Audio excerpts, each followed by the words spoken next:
जब से ये आत्मा हम सभी प्राणी अपने पिता से दूर हुए हैं, उसी दिन से हमें एहसास हो गया कि हम कष्ट उठा रहे हैं और गलत जगह आके। एक बहन बता रही थी, हमें 10 दिन यही था। वहाँ मजदूर काम कर रहे थे, दोपहर के समय वो एक वृक्ष के नीचे बैठ कर कोई खाना खा रहा था, कोई वैसे सुस्ता रहे थे और हम भी वहीं खड़े हो गए थोड़ी देर के लिए। एक बेटी रो है, तो मैंने वैसे पूछा, माँ इसको क्या तकलीफ है? बहन को कोई दुख तकलीफ है, कोई पेट पेट में दर्द वगैरह है तो दिखा लाओ या डॉक्टर के। हमारे पास जीप थी सरकारी, तो उससे पूछा, भाई क्या बात आपको बहन? मैं बोला, बेटी क्या बात है बताओ। पर तो खूब रोए गई। मैं बोली, मैं बहुत अच्छे घर की लड़की हूँ और मेरे कर्म फूट गए। यो मेरा घर में नौकर था, मैं इसके साथ आ गई। घर क्या ने खूब कोशिश करी माता पिता ने वापस ले जाने की, मैं गई क्यों नहीं। फिर घर वाले ने भी पल्ला झाड़ दिया। अब यू दारू पीवा है, मैं कमाऊं, 2 बालक हो गए, करोड़ों का टाइम काट लिया। बच्चों, ये स्थिति आज आपकी है। हम अपने पिता के घर भरे भरे पूरे घर में छोड़ के इस पाप आत्मा इस काल के ऊपर आसक्त होकर इसके साथ भाग जाए नटते नटते। राजबारी कुत्ते गधे कुत्ती बनाकर क्या दुर्गति कर रखी आपकी। तब इसको सामान्य बात ना समझो, इस बहुत भयंकर षड्यंत्र है। और समर्थ कबीर साहब ने इसने कोई खोल नहीं सकता, बोल भी नहीं सकता एक शब्द इसके खिलाफ।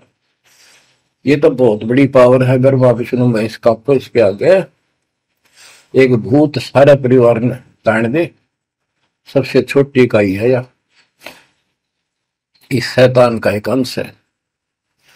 और आज हम सीधे काल की छाती में ताने बैठे हैं, उसकी छाती में दाल दल रहे हैं उस समर्थ कबीर साहब की कृपा से।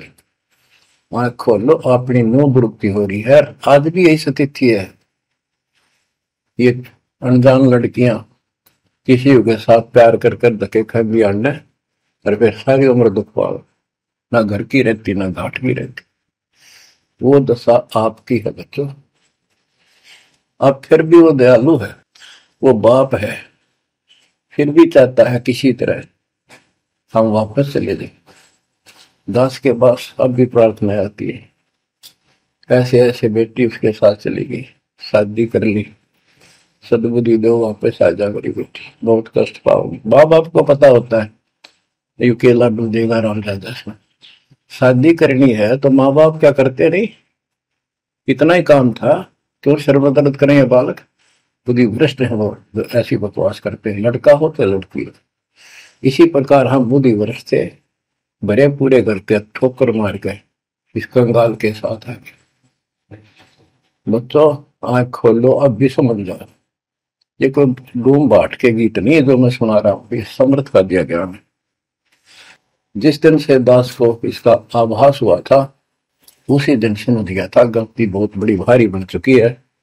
और दास को तो एहसास हो गया था कि दास का तो जीव कल्याण हुआ होगा। तो बच्चों, जिस दिन से ज्ञान प्राप्त हुआ, दास को तो एहसास हो गया था कि बात यूं की यूं है, बहुत गलत हो लिया, बहुत गलती करी हमने। और फिर लड़की बाजी दिशा औकात थी अपनी, खूब भक्ति करने लग गया, औरों को समझाने लगा।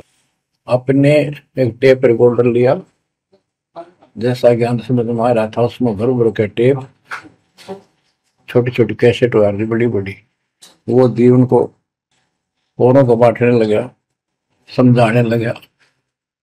धीरे धीरे उनको नाम दिलाने लगा गुरु जी से। एक दिन गुरुदेव ने दास के ऊपर ही ये भार सौंप दिया। उन्हें देखा कि ये सच्चा सुच्चा है, सच्ची लगन है। उनके बहुत से साधु बने हुए थे, लाल कपड़े भी उनको दान किए हुए थे।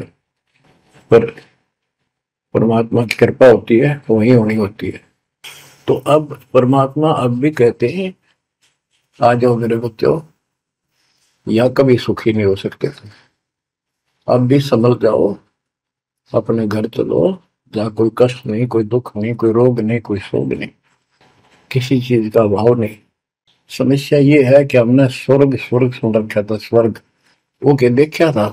क्या आपने देख रखा हो स्वर्ग? सुना ही था, उसमें आ सकता थी वे स्वर्ग जावांगे, ये कर लिया स्वर्ग गया, स्वर्गवासी हो गया मृत्यु के बाद। तो यहाँ बड़ी भूल पड़ी हुई है।